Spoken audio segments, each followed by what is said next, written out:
Hi everyone! Welcome to the Empath Tarot. Guys, another love reading, timeless and general. Take what resonates lang po. Maybe some part of the reading, makaresonate kayo.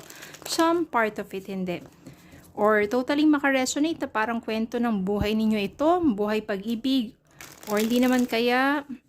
Pero meron tayong katanungan ngayon. Tignan natin kung makaka-resonate kayo. Yung ano yung gut feelings ninyo. Sabihin nyo yung instinct ninyo, yung intuition ninyo. Yung gut feeling, malakas ang ating mga intuitions or yung instinct, no? Na parang pag napakinggan mo to, makaka-resonate ka na talagang pakiramdam mo.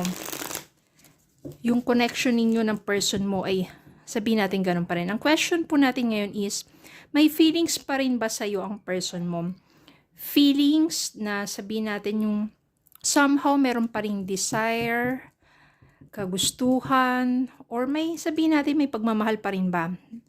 Kahit na sabihin natin na hindi na kayo magkasama, magkalayo kayo, no contact kayo, tignan natin kung somehow meron pa rin ba siyang feelings about you and feelings for you, and if yung person mo is still thinking of you.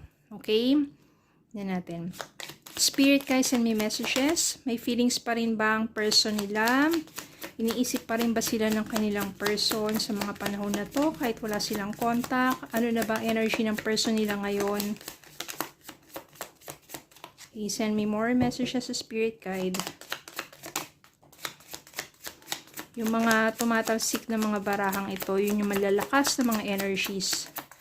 Send me more messages, spirit guide. May feelings pa rin ba? Iniisip pa sila ng person nila sa mga panahon na to? Ano pa ba ang enerhiya ng kanilang mga person?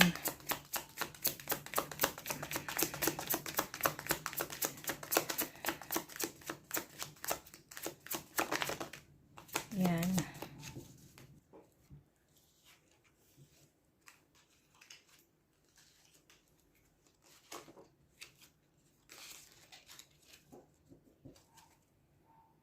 The Magician, the Emperor, Two of Cups,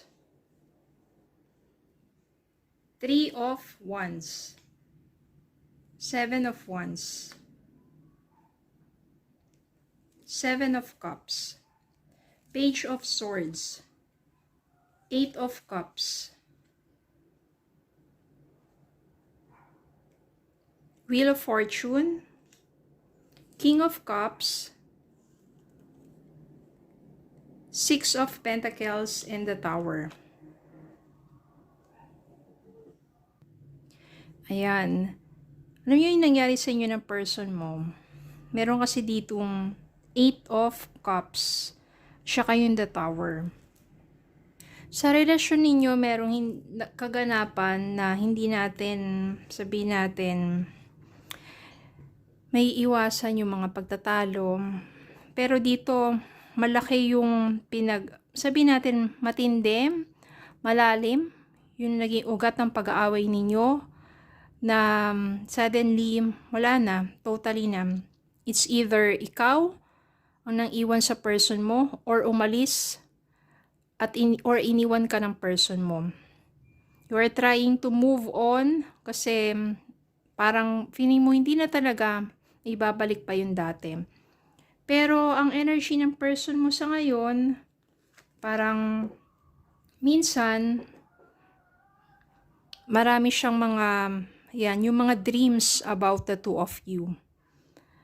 Iniisip pa rin niya at nararamdaman pa rin niya, meron pa rin feelings para sa'yo kasi nandiyan pa rin yung pangarap niya. Yung mga pangarap na binubuo nyo dati, patuloy pa rin na nandiyan sa kanyang puso at isipan. Gusto pa rin niya na minsan ipaglaban yung pagmamahalan ninyong dalawa, na gusto niya magkaroon ng panibagong chance. Yung Page of Swords dito, being patient lang yan, na nag-iisip mabuti para bago kayo magkaroon ng, sabihin natin, panibagong communication o pag-uusap, hindi na siya makakapagsabi ng mga bagay na makakapanakit.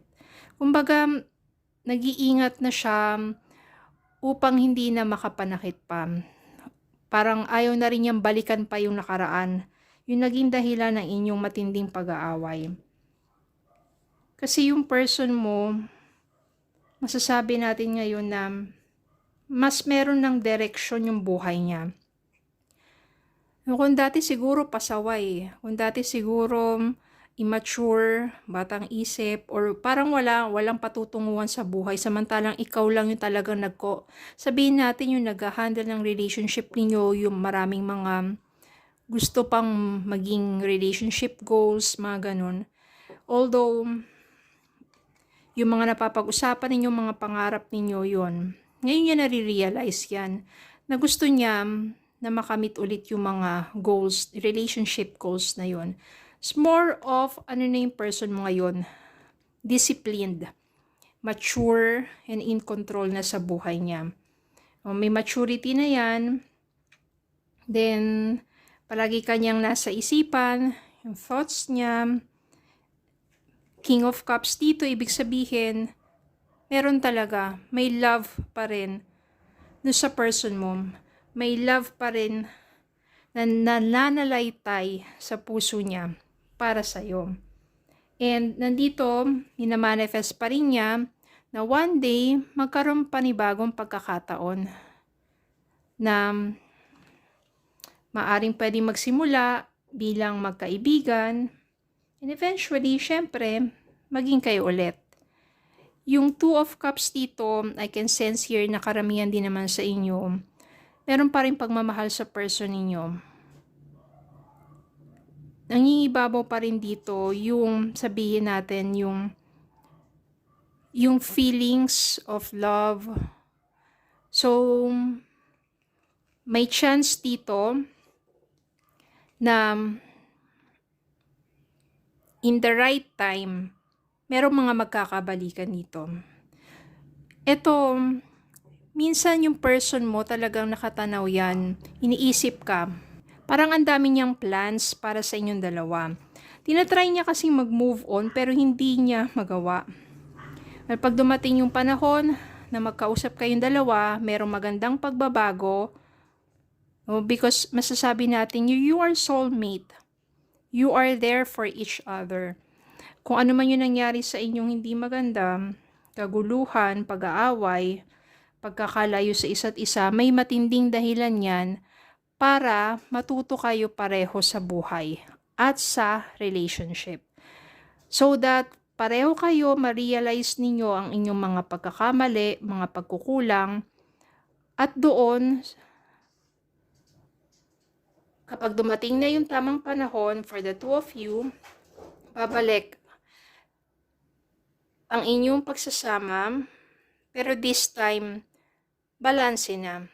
Meron ng give and take relationship. Masasabi natin na mas magiging powerful ang inyong connection dahil natuto na kayo sa inyong mga pagkakamali. Yan, sa ngayon, ang energy ng person mo still manifesting na dumating yung araw na yon. Kasi there's still love. Meron talagang feelings pa rin yung person mo sa'yo. At the same time, palagi kanyang iniisip at nangangarap pa rin sa mga magagandang bagay na pwede pang mangyari sa inyong dalawa. And nandito nga yung Wheel of Fortune. Alam nyo, kapag kamahal nyo ang isa't isa, tapos binigyan nyo ng second chance ang inyong pagmamahalan, mas matamis, mas maganda. At doon yung mas mararanasan itong sabihin natin good luck. O yung sabihin natin yung fate. Yung inyong destiny. Which is good fortune talaga para sa inyong dalawa. Kasi marami ng mga learnings. Kaya siguro sa panahon na to, naghiwalay kayo, maybe no contact pa, pero kung ramdam mo na meron pa rin siyang pagmamahal sa iyo at ikaw rin naman, you still feel love to your person. Maybe kailangan nyo lang magtiwala sa proseso. And still pray and manifest. At habang nagmamanifest kayo, Mag-focus muna kayo sa sarili ninyo. Palakasin ninyo ang inyong vibrations para mas maging kayong attractive. And you will attract your person back to your life while manifesting sa muli ninyong pagkikita, pag-uusap, at pagsasama. Wala pong imposible, especially kung talagang ibibigay sa inyo ng universe. Dahil alam ng universe kung ano talaga yung mas nakabubuti para sa inyo. At kung pareho yung minamanifest, dalawa, yan. Yan, reconciliation. Someone from your past is or will be returning to your life soon. Make the effort. This love is worth taking risk. You are called to move forward. Maybe your person will make some effort. Or kung ikaw yung kailangan mag-make ng effort, free yourself. You don't need to be in control of everything for a love relationship to be successful. Baka ito nangyari dati. Masyado kayong controlling. You don't need to control everything. Go with the flow. Kapag nandiyan kayo sa energy of love, of fun, tuloy-tuloy lang, positive energies, good vibes, diba? Stop overthinking. Kapag meron kang nararamdaman ng mga ganun, kung ano na yung pumapasok sa isipan mong pagdududa, mga ganyan, stop it. Be honest to yourself and be honest with your person. Pag-usapan ninyo. Okay, so in order for your relationship to give another chance, mag-focus muna kayo sa sarili ninyo. Try to think and to realize din yung mga, sabihin natin, pwedeng pagbabago sa inyo. Ganon din yung sa person ninyo. Trust the process, manifest, pray. At walang imposible. Especially kung yung love na yun talaga yung magre-reconnect sa inyong dalawa. Okay, so yun lang po. Maraming salamat po for watching. Please don't forget to like, share, comment, subscribe, follow me on Facebook and YouTube. Have a good day po and God bless.